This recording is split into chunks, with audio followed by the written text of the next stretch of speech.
Hello बच्चों, स्वागत है आपका हमारे YouTube channel career for C2 में। कैसे हैं आप सभी? आशा करता हूँ प्यारे बच्चों बहुत अच्छे होंगे। सभी बच्चे आ जाएंगे और आप सभी की क्लास, जैसा कि आप लोग देख रहे होंगे कि आज आप सभी की क्लास काफ़ी दिनों के बाद हो रही है और यह क्लास अब आप सभी की कंटिन्यू होगी। और जैसा कि हमने आप सभी से कहा था 1 अप्रैल से आप सभी की क्लासेस चलेंगी, लेकिन आज 2 अप्रैल है और अब हम लोग क्लास को कंटिन्यू करेंगे। तो सभी बच्चे इस क्लास को ज़्यादा से ज़्यादा लोगों तक शेयर कर देंगे, जिससे जितने भी बच्चे क्लास को नहीं जान पाए हैं वो सभी बच्चे क्लास को जान जाएंगे। रोज़ रात के 9 बजे आप सभी की क्लास चलेगी, इस बात का ध्यान रखिएगा। और सारी चीज़ें, जैसे कि मैं इसके पहले एक लेक्चर पढ़ा चुका हूँ और इसके बाद ये हमारा दूसरा लेक्चर है। हिंदी को भी ख़त्म करते हुए सारी चीज़ें हम लोग धीरे धीरे ख़त्म करने का प्रयास करेंगे। तो चलिए यहाँ से आगे बात करते हैं। और जो भी आप सभी के डाउट होंगे, आप सभी प्यारे बच्चे कमेंट बॉक्स में कमेंट कर देंगे ये सारी चीज़ें कैसे क्या करनी है। तो सभी बच्चों के कमेंट्स आ जाने चाहिए। इस क्लास को देखिएगा, क्लास देखने के बाद सभी प्यारे बच्चे कमेंट्स कर दीजिएगा कि हम लोगों को ये सब्जेक्ट इस तरीके से चाहिए, इतनी बची चाहिए। सारी बातें आप सभी लोग कमेंट्स कर देंगे तो उस तरीके से सारी चीज़ें सेट कर दी जाएंगी। तो चलिए ठीक है, यहाँ से आगे बढ़ते हैं। आप लोगों को जैसे कि पता होगा ये सारी चीज़ें क्लियर दिख रही होंगी।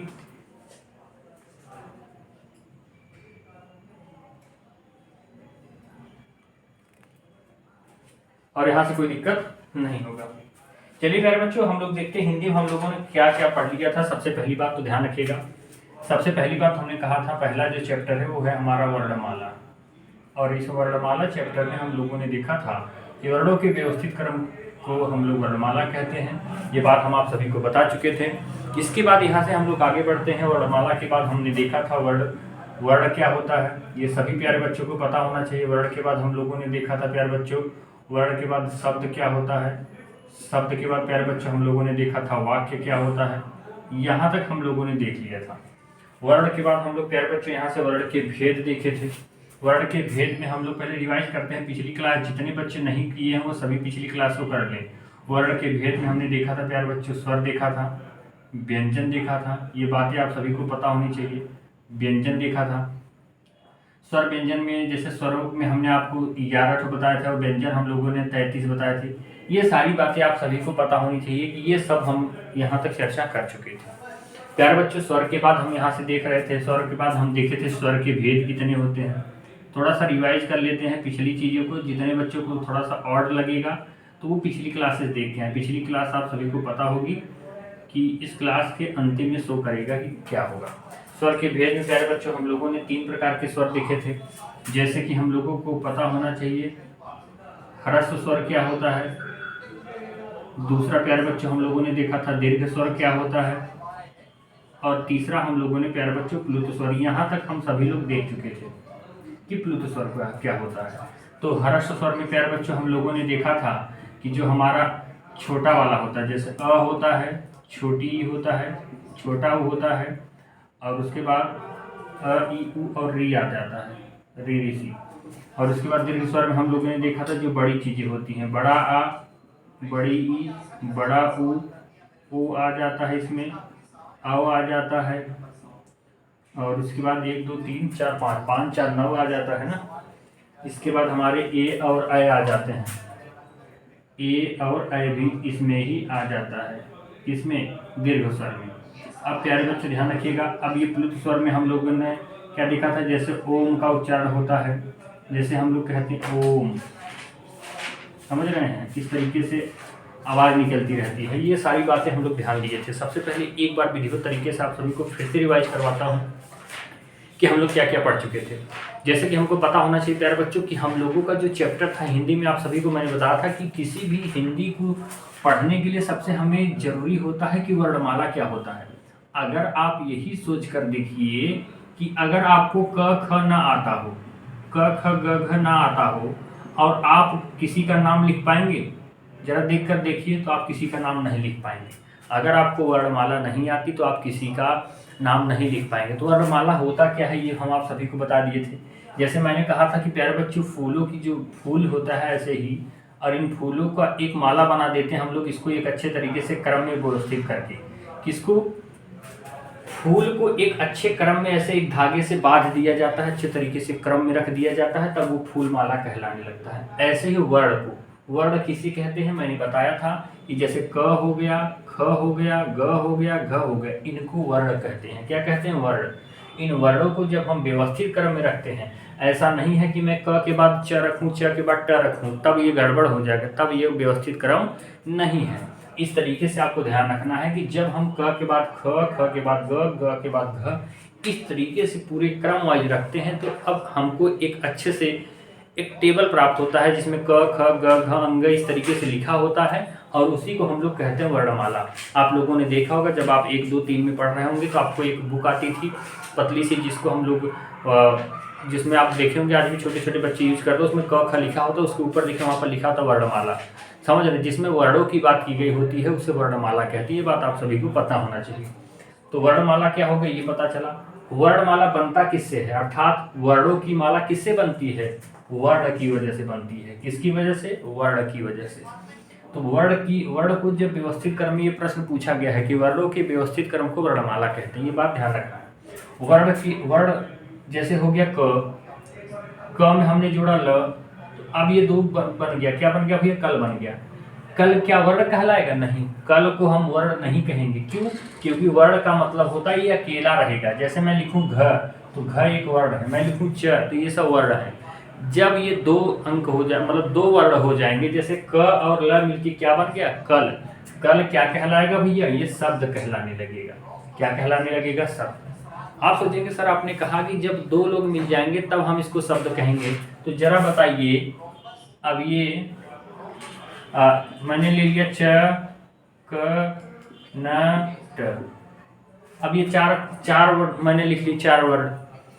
तो अब आपको ये समझना है क्या इस च का नट का कोई अर्थ होता है, तो आप कहोगे सर जी नहीं, इसका कोई अर्थ नहीं होता है।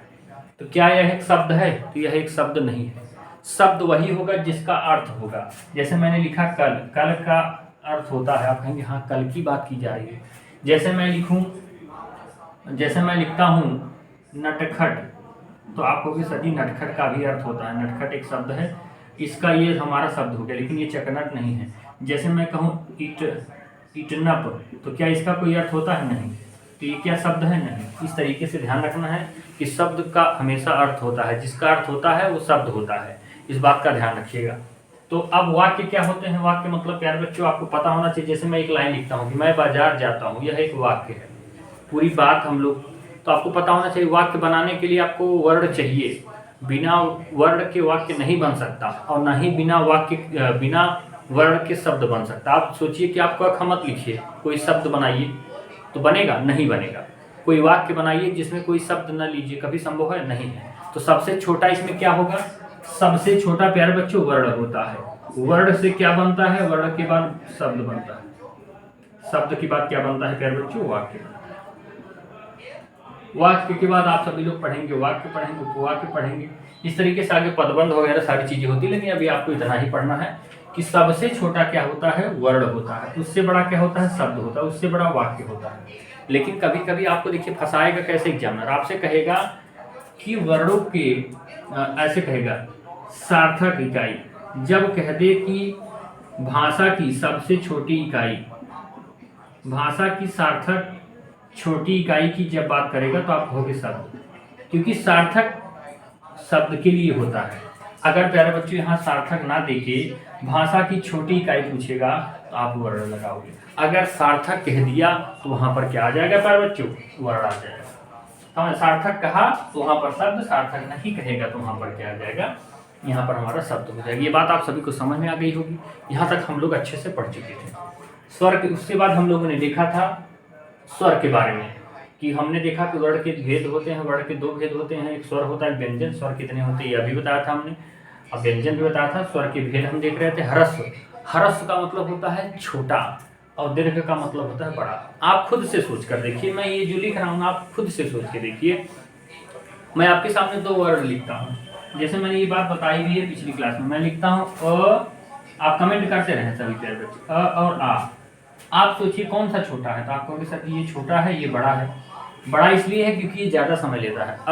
आ, ये छोटा है, ये बड़ा है। तो छोटा वाला जो होता है उसको ह्रस्व कहा जाता है, और जो दीर्घ होता है मतलब दीर्घ मतलब बड़ा होता है। तो ये जो बड़े वाले सब हैं इसमें आ जाएंगे। पूछा जाता है ह्रस्व स्वर की संख्या कितनी है, तो आप देख लीजिए 1 2 3 4। दीर्घ स्वर की संख्या कितनी है, तो बचा ये 4 हो गया, तो ये 7 बचेगा। 3 ये हो गया, 3 2 5 2 7। क्योंकि टोटल 11 होता है, तो तब ये 4 हो गया, फिर 7 हो जाएगा। पुल्लिंग स्वर का कोई संख्या की बात नहीं करेगा, क्योंकि हर वो जो चीज़ें आ जाएंगी जिसमें थोड़ा सा समय लेगा, जैसे ओम, राम, ये सब किस में आ जाएंगे प्यारे बच्चों, ये इसमें आ जाएंगे। आशा करूँगी ये बात आप सभी को बहुत अच्छे तरीके से समझ में आ रही होगी। चलिए अब यहाँ से हम लोग आगे बढ़ते हैं और बहुत अच्छे से आपको समझ में आएगा स्वरों के प्रकार में। और आप सभी को हमने यहाँ से संयुक्त स्वर भी बता दिया था। चलिए यहाँ तक अगर किसी भी बच्चे को कोई समस्या होगी तो कमेंट बॉक्स में कमेंट करिएगा, सारी बात आप सभी को बता दिया जाएगा। चलिए अब थोड़ा सा चर्चा करते हैं प्यारे बच्चों। जैसे हम लोग लिखते हैं, यहाँ से कुछ नोट कर लीजिए। जैसे हम लिखते हैं अ, आ, ई, ऊ हो गया, बड़ा ऊ हो गया, ऋषि हो गया, उसके बाद ए हो गया, आई हो गया, हो गया, औ हो गया, अंग हो गया, हो गया। इन सभी का थोड़ा सा डिटेल्स यहाँ पर हम इनके बारे में आप लोग नोट करके इनके बारे में थोड़ी अच्छी जानकारी ले लीजिए। किसको क्या कहते हैं, किसको क्या कहते हैं प्यारे बच्चों, थोड़ा सा जान लीजिएगा। हमको पता है अगर मैं यहाँ से चारों में से अ निकालूं, छोटी ई निकालूं, छोटा ऊ निकालूं, ऋषि निकालूं, तो इसको हम ह्रस्व स्वर कहेंगे। क्या कहेंगे, ह्रस्व स्वर। ये बात सबको पता होगा। अब प्यारे बच्चों एक बात और ध्यान रखिएगा, अगर मैं ए को निकालूं, आई को निकालूं, ओ को निकालूं और औ, इनकी भी कुछ विशेषता होती है। इन चारों के बारे में भी आप जानते रहिए। हम जानते हैं जो ए होता है और फिर आई होता है, फिर ओ होता है और औ होता है। इन चारों की अलग अलग विशेषता होती है। ए जो होता है अ धन ई से मिलकर बनता है, किससे, इससे। और ये जो होता है आ धन ई से मिलता है, और ई अ धन ऊ से मिलता है, और ये प्यारे बच्चों आ धन ऊ से मिलता है। अब आप सभी लोग इसको साथ में बोलने का प्रयास करिएगा। देखिए अभी कैसे यहाँ से आपको बहुत अच्छे तरीके से समझ में आएगा। जैसे ना ऐसे देख लीजिए अ प्लस ई, आप यहाँ से बोलने का प्रयास करिए तो देखिए कैसे आवाज निकलेगी। अ प्लस ए कहा जाता है इसको, अय। हाँ बोल कर देखिए, उच्चारण से समझिए तब आपको अच्छे से समझ में आए। अ प्लस ओ कर लीजिए, इसको देखिए बोलिए। अब आप देखिए यहाँ पर ए लिखा है ना, आप इसको बोलने का प्रयास करिए। देखिए इन दोनों को साथ में बोलिए, अ और ई को साथ में बोलने का प्रयास करेंगे तो क्या निकलता, आई, अ ए, आई। तो देखिए ए वाली इसका उच्चारण हो रहा है, आपके मुंह से निकलेगा ए। इन दोनों को साथ में जोड़कर बोलने का प्रयास करिए तो आपके मुंह से देखिए ये निकलने का प्रयास करेगा, अय, अय। देख रहे हैं ए आ रहा है। अब यहाँ से अ धन अय बोलिए, अय। अब देखिए ये आ रहा ए और ये आ रहा अय, इन दोनों को साथ में बोलिए। तो आप देख रहे हैं कि ये जो चारों वर्ण हैं, ये चार वर्ण जो हैं, ये दो दो चीजों से मिलकर बने हैं, अर्थात ये दो दो वर्ण से मिलकर बने हैं, अर्थात संयुक्त रूप से बने हैं, अर्थात जुड़ के बने हैं। इसलिए हम लोग प्यारे बच्चों इनको कहते हैं संयुक्त स्वर। स्वर क्यों कहते हैं, क्योंकि आपको पता है जितनी भी चीजें लिखी गई हैं स्वर हैं, इन दोनों को छोड़ के। तो प्यारे बच्चों इन चारों को संयुक्त स्वर भी कहा जाता है। आप सभी से बहुत बार पूछा गया है, अनलिमिटेड बार पूछा गया है कि संयुक्त स्वर की संख्या कितनी होती है। तो आप देख रहे हैं कि संयुक्त स्वर कितने हैं, 4, 1 2 3 4। संयुक्त स्वर की संख्या कितनी है, 4। कौन, ए आई ओ औ, ये 4 हैं। बने किससे हैं, अ धन ई से बना है। पूछा जाता है ए किससे बना है, अ धन ए से बना है। ओ किससे बना है, अ धन ऊ से बना है। अ धन ओ से बना है, ये हम आपको पता होगा। तो प्यारे बच्चों हम लोग इतनी भी चीजें देख लिए, चारों ये देख लिए, 4 4 8 ये देख लिए। अब बच्चे हमारी ये दोनों, इन दोनों के बारे में देख लेते हैं। प्यारे बच्चों देखिए ये अंग, अंग मतलब आपके नाक से बोला जा रहा है। देखिए अंग नाक की ओर जा रहा है ना, जब नाक की ओर जा रहा है तो प्यारे बच्चों इसीलिए इसको हम लोग कहते हैं अनुस्वार।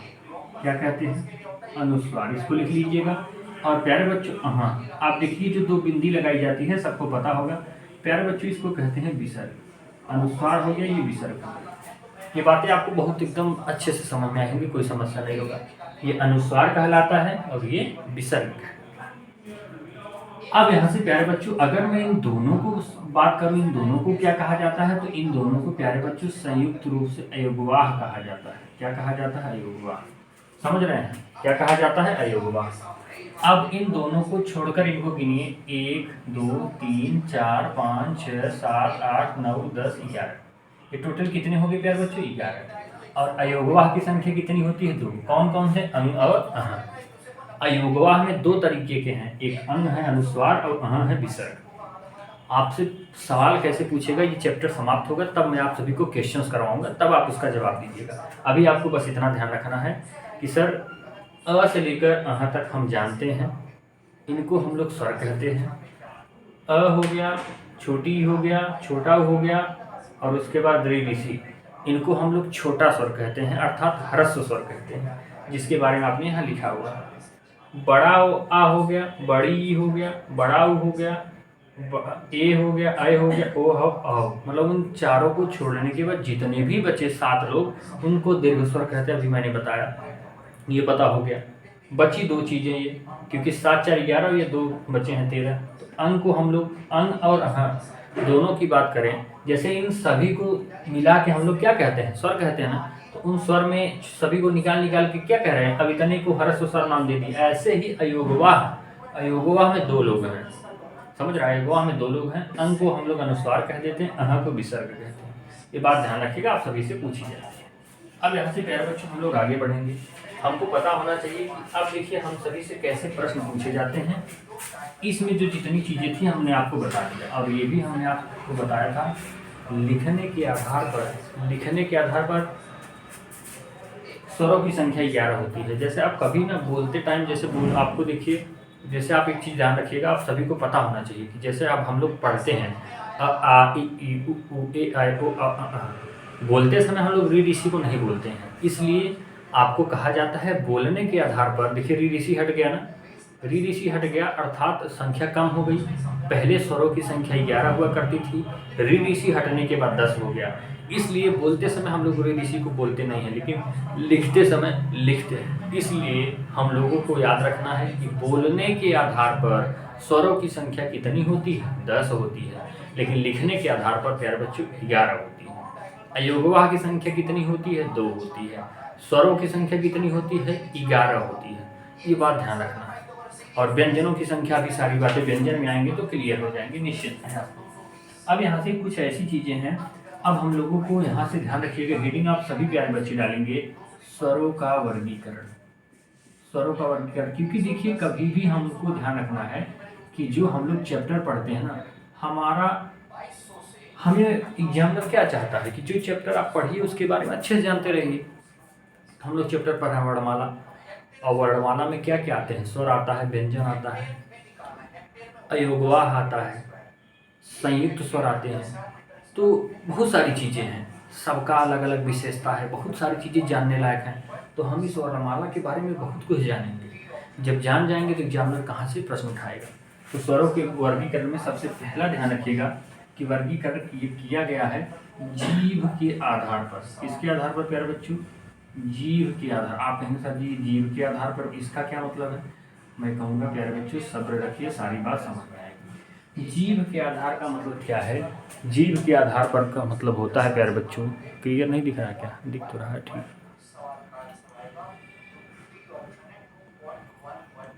ठीक।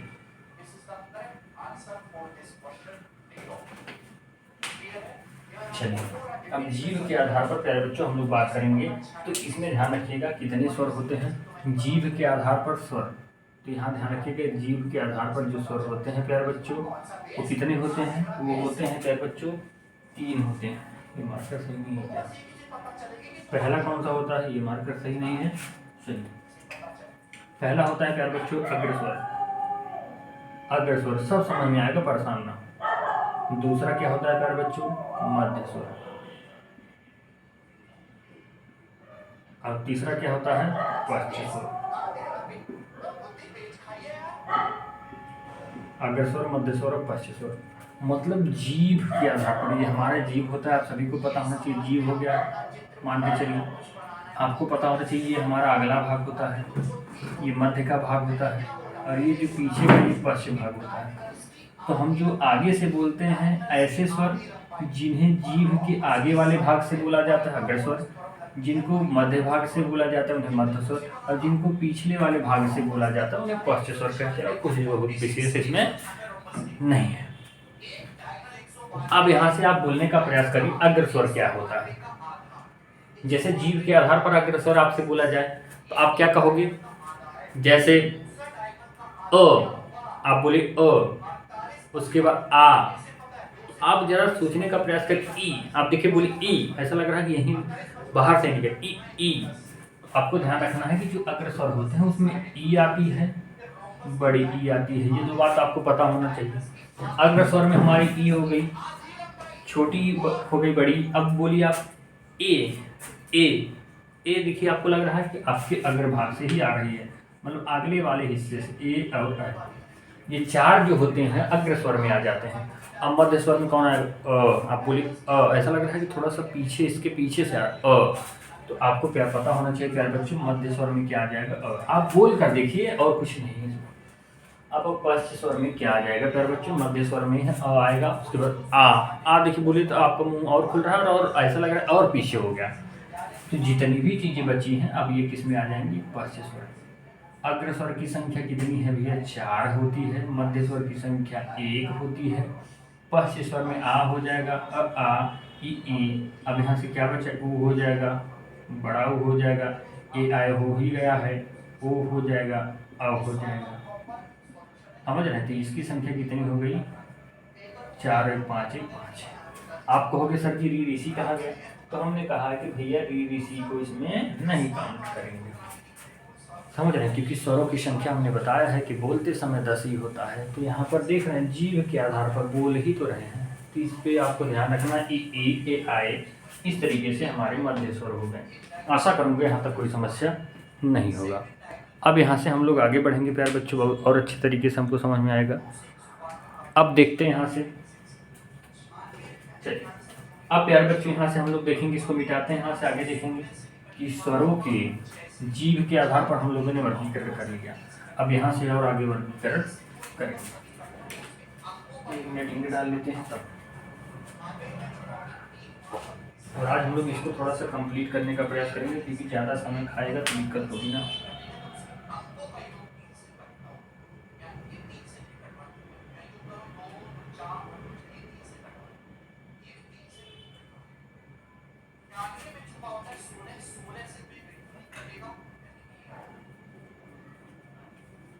चलिए अब प्यारे बच्चों आपको ध्यान देना है, दूसरा जो हमारा वर्गीकरण होता है, जो हमारा दूसरा वर्गीकरण होता है वो होता है मुख खुलने के आधार पर। किसके आधार पर? मुख खुलने के आधार पर। मतलब आपका जो मुख खुलता है उसके अनुसार हमारा वर्गीकरण। आप कहेंगे सर क ख के बारे में आप कहीं नहीं बता रहे हैं।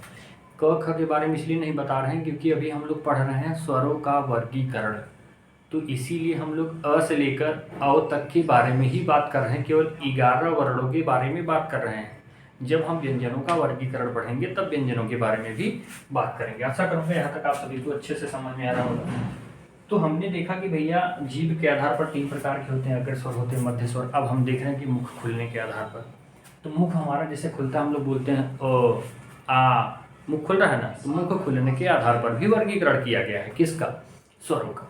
तो हम यहाँ से मुख खुलने के आधार पर स्वर का वर्गीकरण करने चलेंगे। तो अब सबसे पहला होता है प्यारे बच्चों समृद्ध स्वर। क्या होता है? समृद्ध। समृद्ध का मतलब क्या होता है बताऊंगा सर। दूसरा होता है अर्ध समृद्ध, यही थोड़ा सा ध्यान रखने वाली बात है। तीसरा होता है विमृत और चौथा होता है अर्धविमृत।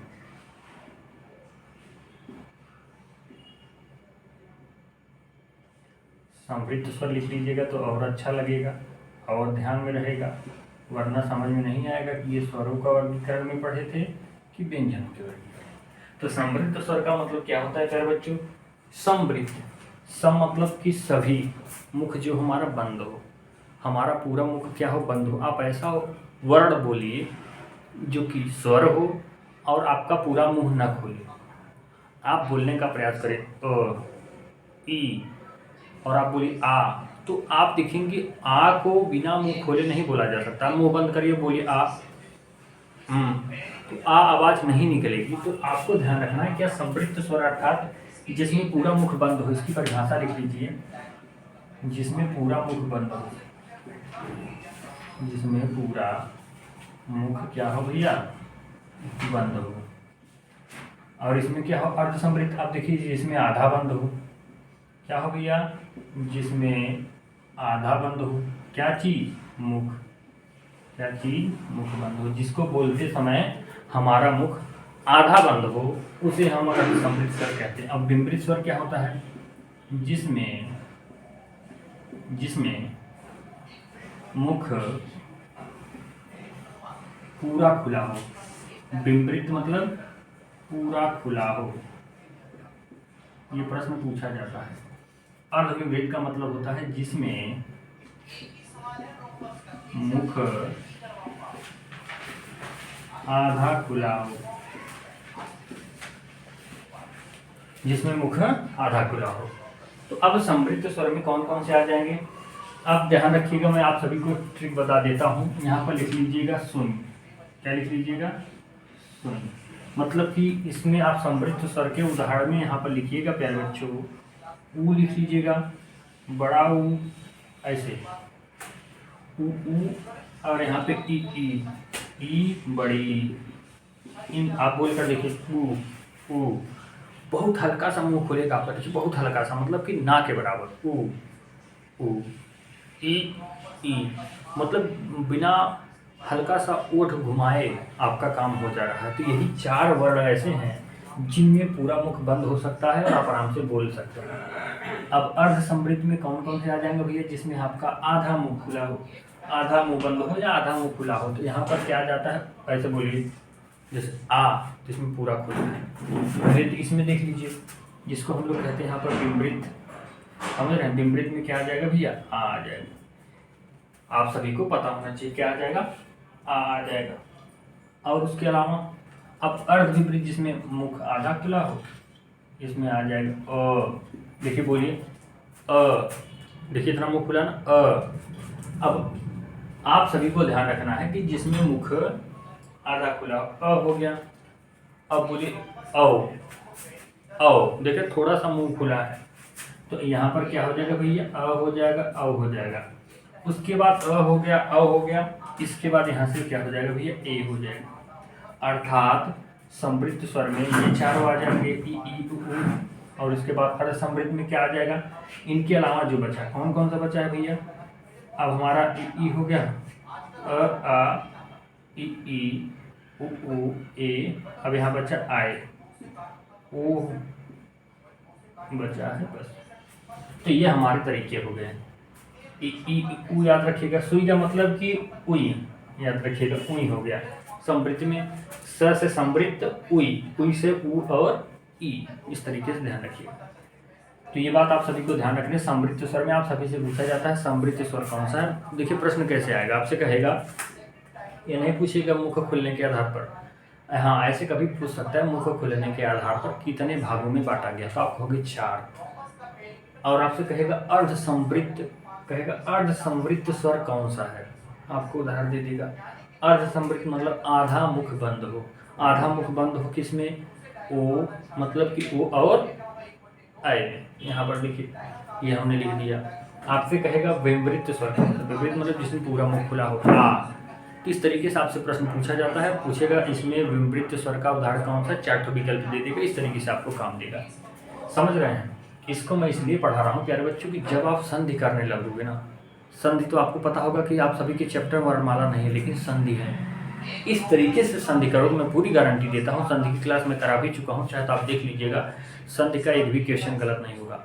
क्यों हिंदी भी मैं इतना जोर दे रहा हूँ प्यारे बच्चों, क्योंकि हिंदी इस बार सभी बच्चों का ध्यान रखिएगा। आप जब हाई स्कूल में थे तो आपको लगता था हिंदी सरल है, परसेंट बनाने में आप सभी का बहुत ज़्यादा योगदान रहता है इस हिंदी का। जैसे आपको पता होना चाहिए कि अगर मान के चलिए फिजिक्स में आप 70 नंबर है ना, 70 नंबर में मान के चलिए आप 60 कर लीजिए, 60 सबमिट कर लिए, तो आप जो ज़रा सोच कर देखिए कि 60% पर रह जाएंगे आप। लेकिन अगर हिंदी आपका आ जाए, आप 100 में से 96 97, आप वो स्कोर भूल जाइए जो अगली बार आप सभी का था, उस तरीके से नहीं आएगा। आपको खुद पता होगा कि मैं जितना नहीं लिखा था उससे ज़्यादा नंबर हमको मिला है, क्योंकि अगली बार जल्दीबाजी काफ़ी चेक होने में हो गई थी। 10 अप्रैल तक रिजल्ट आना चालू हो गया था। इस तरीके से ध्यान रखिएगा तो 60% पे रह जाएंगे।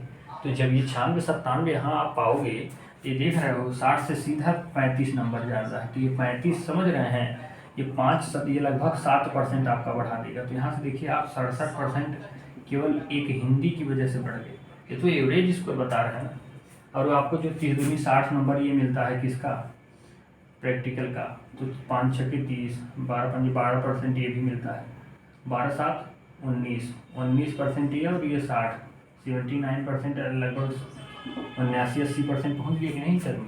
प्यारे बच्चों यही चीज़ है कि इसका फ़ायदा होगा, वरना 20 क्वेश्चन आ जाते हैं ना इसी हिंदी में, इसी में आप सभी लोग गड़बड़ा दोगे, पूरा खेल खत्म। 100 में से आप 20 नंबर ये गड़बड़ा दिए ना तो आप आ जाओगे 80 नंबर।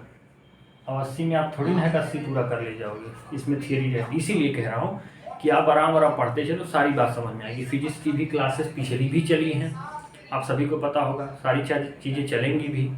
थोड़ा सा दिक्कत जो भी था आप सभी को शेयर किया गया है, बताया भी गया है क्यों नहीं क्या हो रहा था, समझ रहे हैं। वरना आप सभी से ज़्यादा हमको चिंता रहती है प्यारे बच्चों की क्लास हो, समझ रहे हैं, थोड़ी सी परेशानी होती है और कोई बात नहीं है। चलिए अब यहाँ से आगे बढ़ते हैं मुख खुलने के आधार पर।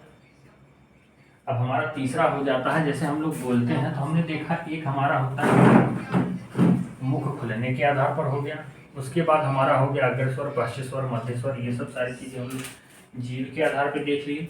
अब हमको एक तीसरा जो वर्गीकरण किया गया है वो ओष्ठ की आकृति, ओष्ठाकृति। आप कहोगे सर जी ये सब तो कभी नहीं पढ़े, तभी तो पढ़ रहे हो।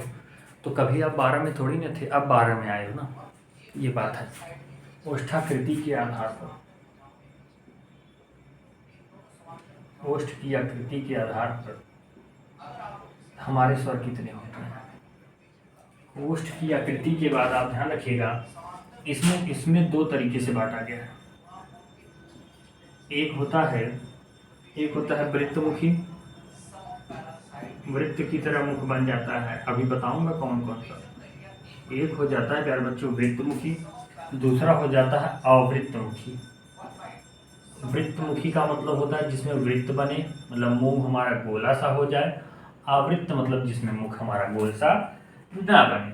तो प्यारे बच्चों आप बोलिए, देखिए ऊ, बोलिए ऊ, देखिए आपका मुंह गोल सा हो जाए, ऊ ऊ ओ आओ, तो आपका मुंह गोला सा हो जाए, वृत्त जैसा बन जा रहा है। तो वृत्तमुखी में कौन कौन से आ जाएगा, ऊ आ जाएगा, बड़ा ऊ आ जाएगा, ओ आ जाएगा और औ आ जाएगा। अवृत्तमुखी में क्या आ जाएगा, इन सभी की बात जो बचा है वही हो जाएगा। अब आ ई उ ए, उसके बाद ये बचेगा, आए बचेगा। तो ये 2 2 4 6 बच गए, 6 और ये 4 मिला के टोटल 10 हो गए। यही था इतना हमारा ओष्ठाकृति के आधार पर स्वरों का वर्गीकरण। यहाँ तक आप सभी का स्वर हमारा कंप्लीट हो जाएगा। अब प्यारे बच्चों हमारा इसमें जो बचेगा, अब हमारा थोड़ा सा व्यंजन आ जाएगा। ये आशा करूँगी सभी लोग लिख चुके होंगे। अब थोड़ा सा मैं व्यंजन की आज बात करूँगा। जो व्यंजन है हमारा, व्यंजन आप सभी को पता होना चाहिए कि अब हमारी कहानी अ से लेकर वहाँ तक जो थी वो समाप्त हो गई है। यहाँ पर हम लोगों ने जो देखना था ये सब स्वर थे। स्वरों में हमने अयोगवाह को भी देखा था। अयोगवाह में 2 लोग थे, एक अनुस्वार था जिसको अंग कहते हैं और एक विसर्ग था जिसको अह कहते हैं। ये बात ध्यान रखा था हमने। उसके बाद हम लोगों ने संयुक्त स्वर के बारे में भी देखा था। ए हो गया, ऐ हो गया, ओ हो गया, औ हो गया। क्यों संयुक्त स्वर कहा जाता था, क्योंकि ये लोग मिलकर बने होते थे। किससे मिलकर बने होते थे, अ और ई मिलके बनता था ऐ, अ और ऐ मिलके बनता था ऐ। ये सब सारी बातें आप सभी को बता दिया। अब यहाँ से हम लोग चलते हैं व्यंजन। व्यंजन कहाँ से शुरू होगा, क से लेकर ग तक। अब आप सभी से एक प्रश्न मैंने पूछा था कि स्र कहाँ पर आता है। स्र, तो स्र प्यारे बच्चों ज्ञ के बाद आता है। ये आप लोगों को लिखा नहीं मिलता, लेकिन अब ध्यान रखिएगा अगली बार से कि कभी पूछे कोई, आप पूछ लीजिएगा। आपके गांव में, शहर में 2 4 10 लोगों से आप पूछोगे तो हमको लग रहा है 10 में से पूछोगे तो 1 लोग बता पाएंगे। चलिए ये व्यंजन हो जाएगा प्यारे बच्चों। व्यंजन की शुरुआत क्या, व्यंजन का मतलब क्या होता है समझिए। स्वर का मतलब होता है प्यारे बच्चों, जैसे हम लोग बोलते हैं अ, तो आप देख रहे हैं कि अ को बोलते समय केवल हमें अ ही बोलना पड़ा, लेकिन आप जब क बोलते हैं तो देखिए क बोलते समय आपको लगता है कि लास्ट में अ की भी आवाज़ आ रही है, क। ऐसा लग रहा है ना कि क के पीछे अ भी छुपा है। आ में नहीं छुपा है, लेकिन जैसे ख, ग, घ, ऐसा लग रहा है कि बोलते समय अंतिम में अ मिल रहा है। अर्थात व्यंजन वही होगा जिसमें स्वर की भी जरूरत पड़ी हो। जैसे आप क को बोल के देखिए तो क में कौन कौन सा मिलके बनता है, क, ये दोनों मिलते हैं। ख बोलोगे तो क्या आएगा भैया, ख में ऐसे हलंत दिया रहेगा और अ बनेगा। ग बोलोगे तो ग में ऐसे हलंत दे के फिर ये अ बनेगा। तो इस तरीके से होता है, इसीलिए हम लोग इसको व्यंजन कहते हैं। आशा करूंगा यहाँ तक आप सभी को बहुत अच्छे तरीके से समझ में आया होगा। व्यंजन का मतलब होता है ऐसे वर्ण जिनको बोलते समय स्वरों की सहायता लेनी पड़ती है। और कौन से स्वर की, अ की सहायता लिए हैं हम लोग। जैसे क को बोले हैं तो क में अ आया है ना, तो ये बात आप सभी को अच्छे से ध्यान रखना। तो चलिए यहाँ से लिखते हैं क के बारे में, ख के बारे में। घ हो गया अंग, च, छ, ज, झ, इं। ट हो गया, ठ हो गया, ड हो गया, ढ हो गया, ड़ हो गया, त, थ, द, ध, न, प, फ, ब, भ, म, य, र, ल, व, स, स, ह, छ, त्र, ज्ञ। ये हमारे प्यारे बच्चे क्या हो जाते हैं, व्यंजन हो जाते हैं। आशा करूंगा यहाँ तक अच्छे तरीके से समझ में आया होगा। ये जो हमारे व्यंजन हो जाते हैं, अब इनकी भी थोड़ी थोड़ी विशेषता है और उन विशेषता पे हम लोग चर्चा करेंगे। तो सबसे पहली जो विशेषता है यहाँ से ध्यान रखना है कि अंग को लेकर ये जो 5 चीजें, अंग से लेकर यहाँ तक म तक, यहाँ से हम लोग ये जो 5 हैं इनको हम लोग कहते हैं नासिक के। क्या कहते हैं, नासिक के वर्ण। अर्थात नासिक का मतलब जिनको नाक से बोला जाए, नाक से बोला जाए उन्हें हम लोग नासिक वर्ण कहते हैं। किससे, नासिक वर्ण। क्यों, देखिए अब बोलिए म, आप देखिए अंतिम में ना आ रहा है, न, ड़, य, अंग, तो इन सभी को नासिक वर्ण कहा जाता है। आपसे पूछता है नासिक वर्ण की संख्या कितनी है, तो 5। कौन कौन से, अंग, ईड़नम, क्या नाम है, ईड़नम, ऐसे याद रखिएगा। इन 5 को हम लोग कहते हैं नासिक वर्ण। अब यहाँ से ध्यान रखना है प्यारे बच्चों, और क्या चीजें ध्यान रखनी है। ये हमारे 5 नासिक वर्ण है। ये क, ख, ग, घ, अंग है, तो हम इसको कहते हैं क वर्ग। क्या कहते हैं, क वर्ग। इसको कहेंगे च शुरू में है ना, तो इसको कहेंगे च वर्ग। इसको कहेंगे ट वर्ग। क्या कहेंगे, ट वर्ग। इसको क्या कहेंगे, त वर्ग। इसको क्या कहेंगे, प वर्ग। इसको क्या कहेंगे, य वर्ग। इसको क्या कहेंगे, स वर्ग। नहीं, बस यहीं तक रहने दीजिए। अब यहाँ से आपको प वर्ग तक ध्यान रखना है, य वर्ग। अब ध्यान रखिएगा इसको क वर्ग कहा जाता है। क्या कहा जाता है, क वर्ग। आपसे इसमें प्रश्न कैसे पूछेगा, थोड़ा सा इन पर ध्यान देते हुए आपसे कहेगा, जैसे कहेगा क का उच्चारण स्थान बताओ। क्या कहेगा, क का उच्चारण स्थान। तो मैं आप सभी को एक ट्रिक बता देता हूँ, लिख लीजिएगा क, ता, मु, द, उ। क्या, कतामु दो। इसको 5-7 बार बोल दीजिए, आप लोगों को याद हो जाएगा, कतामु दो। अर्थात क का मतलब क्या हो जाएगा, क का मतलब होता है प्यारे बच्चों कंठ। ता का मतलब क्या होता है, ताल। मु का मतलब क्या होता है, मूर्धा। द का मतलब क्या होता है, दंत। उ का मतलब क्या होता है, ओष्ठ। ये सब आप पढ़े होंगे 6, 7, 8। अर्थात आपसे कहेगा कि क का उच्चारण स्थान क्या होगा। देखिए क यहाँ है ना, तो पहला वाला क का उच्चारण स्थान कहाँ से होता है, कंठ से। बोलिए क, ऐसा लग रहा है अंदर से आ रहा है, क, ख, ग, इसलिए क से क्या होता है, कंठ। तो क वाला जो होता है पूरा लाइन, इसको कहाँ से बोला जाता है, कंठ से बोला जाता है। च वाली जो लाइन होती है इसको कहाँ से बोला जाता है? ता से बोला जाता है, तालु से बोला जाता है। ट वाला जो लाइन होता है पूरा, इसको कहाँ से बोला जाता है? मूर्धा से बोला जाता है। त वाला जो पूरा लाइन होता है उसको कहाँ से बोला जाता है? दंत। जैसे त बोलिए, त, थ, द, ध, न।